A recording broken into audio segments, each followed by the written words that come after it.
G'day and welcome to News in Briefs for the 25th of October 2012. This is Kaaboose speaking, and for those of you who haven't already worked it out, the Guild Wars 2 Halloween event is upon us. Yes, coming out in 4 separate acts, and I believe there is a unique reward to be collected every act, and is only able to be collected while that act is currently available.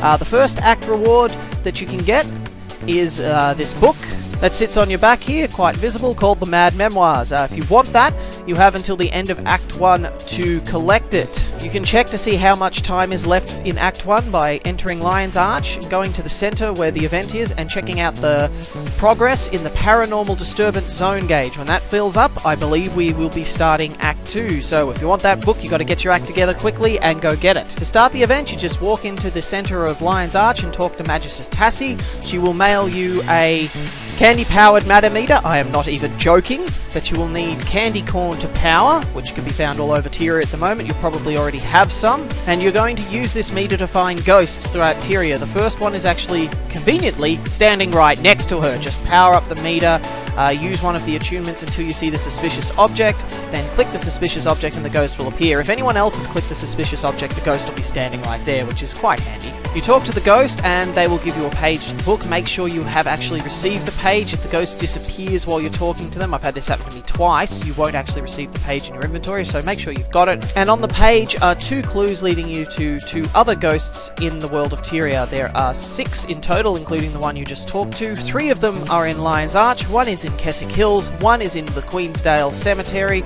and the last one is in Gandarian Fields. First one in Lion's Arch is a little tricky. It requires you to go into the sewer systems. If you just pass this boat here, sorry, I got a little lost here, sorry about the shaky camera. There's an entrance to the sewers just under this boat. You follow that down just a little ways, and once you reach this intersection you just swim straight down. And I got a little lost yet again, sorry about that, but it is just near this wooden bit here. And watch, I swim around for ages looking for it, and Tex swims right at it, goddamn her. Remember, if there's no one else doing the event, the ghost won't appear straight away. You'll have to use your scanner to make the suspicious object appear, and then click that to make the ghost itself appear. The next one is also in Lion's Arch, in the harbour. You will find it in a ruined building. Once again, make sure you use your scanner if the ghost isn't there, and grab your page. The Queensdale Cemetery is nice and easy as well. There's no enemies around. You just find him standing in the crypt. That's him there. Next one's a little trickier. It's in the northeastern area of Keswick Hills, called Blackroot Cut. Requires a slightly higher level, however low levels can still swing this way as long as they are very quick and follow around other people doing the event. They'll certainly find it a lot easier than the final point, which is Province Crypt in northern Gandarian Fields. You just enter the crypt down below here, and it is trap infested, very nasty, with a spider boss at the end. However, at the moment there are lots of people clearing it, so if you're lucky it should be clear, and at the very least there should be other people doing it who hopefully will be nice enough to help you out. We certainly had a lot of help getting through the traps here. We had a few mishaps, plenty of people helped us out. Hopefully the community on your server will be just as nice as the community on ours. But you get to this final room here. There's lots of treasure. Don't use the stone that will teleport you out of here until you have gotten all your treasure from the chest. We found a rich candy vein here, which was awesome. And he's actually hiding in the back of the room, just behind the door where you came in from. There's a little crevice, and you'll find him in there. Once you have all 6 pages, hand them back to Tassie in Lion's Arch, and you have pretty much completed Act 1. All the other stuff is available throughout the acts. The stuff includes carving pumpkins you can find all throughout the maps. There is a title to get for carving enough of them. You will need tons of candy corn for various things throughout Halloween. You can actually find these as nodes out in the map. Enemies drop trick-or-treat bags that hold more of this, as well as rare crafting materials for other Halloween-themed items. You can find doors to the Mad King's realm scattered around the starting areas and a couple of areas out from there as well. Knocking on these can either give you a X-Fair treat bag that you can use to find more stuff in, or it will spawn enemies from the Mad King's realm, and these enemies are also part of another achievement, so hunting down these doors and killing them, as well as gaining more trick-or-treats, can progress you further into the title tracks that have been added to this patch. Get onto those shortly after we finish wrapping up the Halloween stuff. There have been many additions made to the gem store. A lot of them are temporary and only available during the Halloween event, including these 3 mini pets here.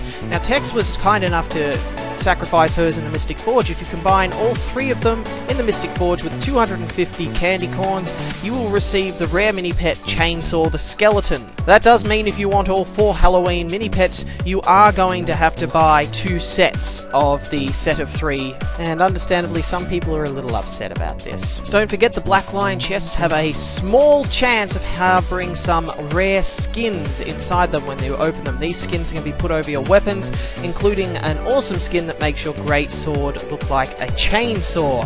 Expect to see that one going for quite a bit on the trading post. The costume brawl feature has been added. This affects all costumes such as the pirate costume, the cook costume, and the new Halloween themed costumes. Basically all costumes now have the ability to go into a costume brawl mode, which is just a fun little mini game. You'll find a lot of people going at it in Lion's Arch at the moment. If you haven't bought a costume, you can still participate in Costume Brawl over Halloween by jumping into the cauldron in the center of the Lion's Arch Mystic Forge.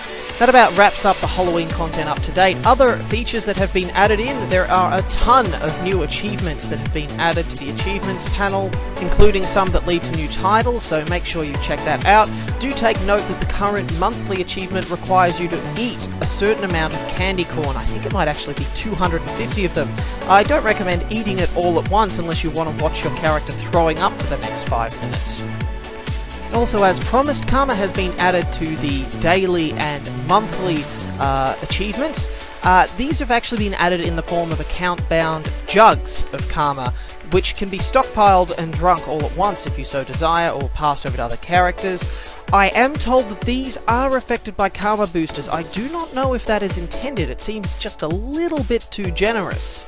And lastly, the PvP interface has been overhauled. It's no longer in your hero panel on the left-hand side. It's now up the top left-hand corner of your screen, and basically that's where all your PvP interface, your quick travel to the mists, etc. is now. So if you're looking for it, that's where it's gone. And that's about it for the news. Make sure you check the patch notes. I'm sure I have missed a couple of things. The jumping puzzles, for instance, I know now have better rewards, or so they say. I find the result varies from jumping puzzle to jumping puzzle. Alright, this brings us to the end of today's news in briefs. We will try and give you updates throughout the Halloween event, what happens each act, and how to get through it quickly and efficiently. If you've liked the show, people, please make sure you share it with your friends, like before you leave, and leave us comments and feedback, even if it's just for bitchin'. Feedback is always good. Lastly, a big thanks to our subscribers for all their support on the channel, and I hope to see you next show. Catch you around. I have an ability on this pumpkin. Smash your exploding pumpkin over your foe's head. Next thing that looks like a foe. How about that rabbit? Do you think the rabbit would make a good foe? Pumpkin smash! Health increasing! I've got to find another one of those.